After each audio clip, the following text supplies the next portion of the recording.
Ndagira ngo rero twihuse cyane tudatinze twongere tugaruke kuri aya makuru akomeje kugenda agaragara ku mbuga nkoranyambaga zitandukanye kuva ku munsi w'ejo.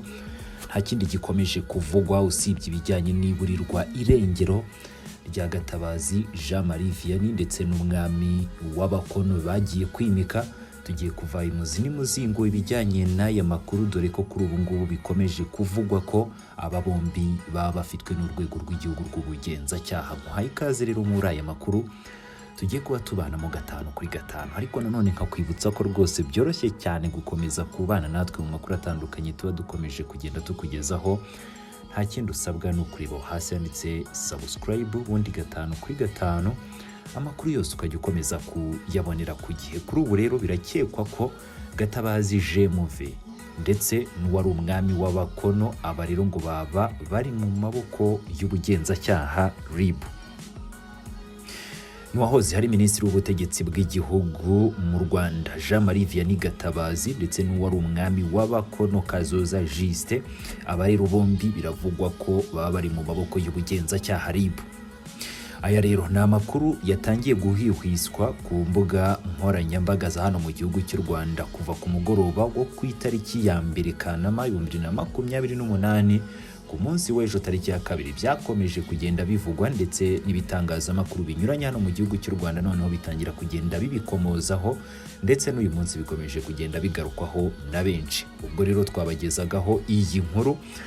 Bimwe mu bitangazamakuru birimo na Rwanda byagerageje guhamagara umuvugizi w'urwego rw'igihugu rw'ubugenzacyaha RIB Dr.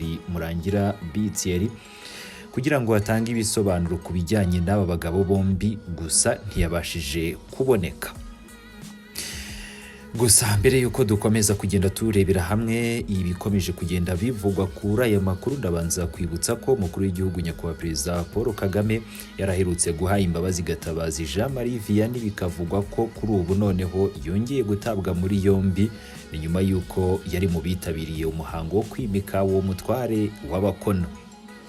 Ni nyuma rero yo kuzihabwa yahise ajya ku rukuta rwe rwa Twitter maze yashimira nyakubahwa Perezida Paul Kagame, avuga ko atazongera kwijandika mu bikorwa biganisha ku gucamo ibice Abanyarwanda. Icyo gihe yagize ati: mwarakoze nyakubahwa Perezida wacu Paul Kagame ku nama, impanuro ndetse no kudukebura, mutwibutsa umurongo twahisemo nk'Abanyarwanda wo kubaka igihugu gishingiye ku bunyarwanda cyangwa se national identity, tuyobowe n'intekerezo ya ndi umunyarwanda cyangwa se Rwandan spirit, yo sano muzi iduhuza twese. Umwami w'Abakono Kazoza Juste yimitswe ku wa 9 Nyakanga 2023 maze yegura ku wa 23 Nyakanga 2023.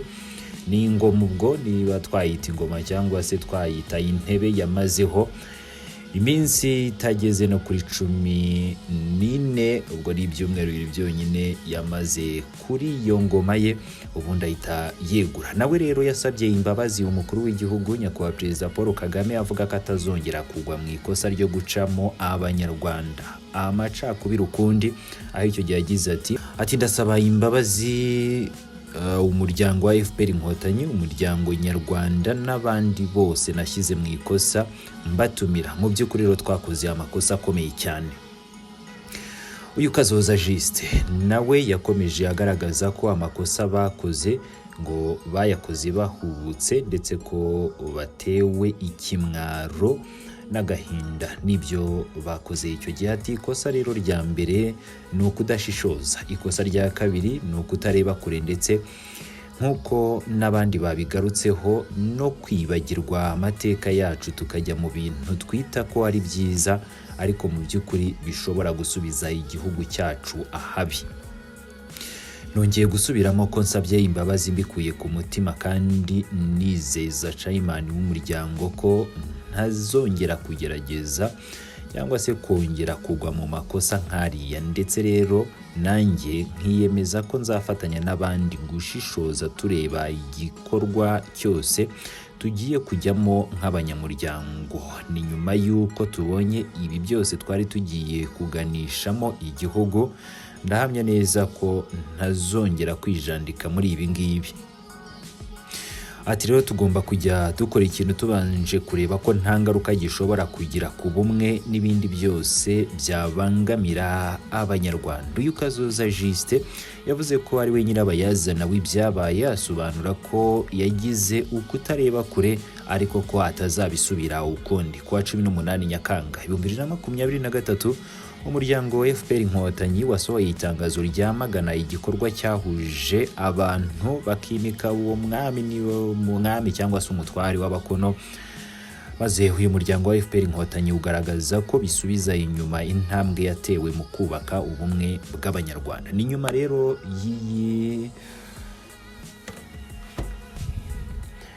nyuma rero y'uko kwimika uwo mutware w'Abakono, ni nyuma y'uwo muhango, ni byinshi byakomeje kugenda bigarukwaho na bamwe mu bayobozi bakomeye hano mu gihugu cy'u Rwanda, barimo n'umujyanama wa nyakubahwa Perezida Paul Kagame ubwe, aho rero nk'ubwo ngubwo mu mbwirwaruhame yanagejeje ko bari bitabiriye inama yateranye ikitaraganya ya FPR Inkotanyi, yagaragaje uburyo nyakubahwa Perezida Paul Kagame yagerageje n'ubundi guca utwo dutsiko twagiye turemwa na bamwe mu basirikare, aho nk'ubwo ngubwo yatanze urugero ko abasirikare bari baraturutse muri Uganda bageragezaga kuba bakora utwo dutsiko bakanavuga indimi zabo zo mu Kigande, abaturutse mu Rwanda, abaturutse muri Kongo, abaturutse i Burundi n'abandi gutyo. Umukuru w'igihugu cy'u Rwanda nyakubahwa Perezida Paul Kagame abereka ko icyambere ari ukunga ubumwe ndetse no gufatanya.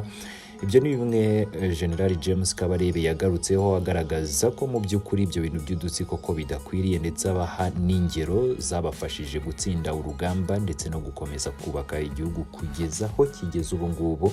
Ariko nanone agaragaza ko mu by'ukuri ibi byari byatangiye gukorwa n'Abakono, aho nk'ubwo ngubwo bari banashyigikiwe na bamwe mu bakomeye mu muryango wa FPR Inkotanyi ndetse n'ababaye abayobozi, barimo nk'uyu nguyu Gatabazi Jean Marie Vianney wanabaye umwe mu bayobozi bakomeye cyane hano mu gihugu cy'u Rwanda. Si General Kabarebe wenyine rwose twavuga ko yagarutse ku bijyanye n'iki gikorwa kigayitse, ahubwo harimo na Senateri Ford Uwizeyimana wanagaragaje nawe rero ingaruka zari kuva muri ibi bikorwa aba bari bijanditsemo, aho rero yagaragaje ko nk'ubwo ngubwo nyuma y'uko Abakono bakoze ibi, ejo bundi twari kumva ngo Abega cyangwa se n'abandi bagiye bashinga utwo dutsiko, ubundi rero bikaza no kuvamo ingaruka zo kudasenyera umugozi umwe nk'umwanzuro cyangwa se nka gahunda twiyemeje nk'Abanyarwanda. Iby'Abakono rero ndetse n'ababashyigikiye bose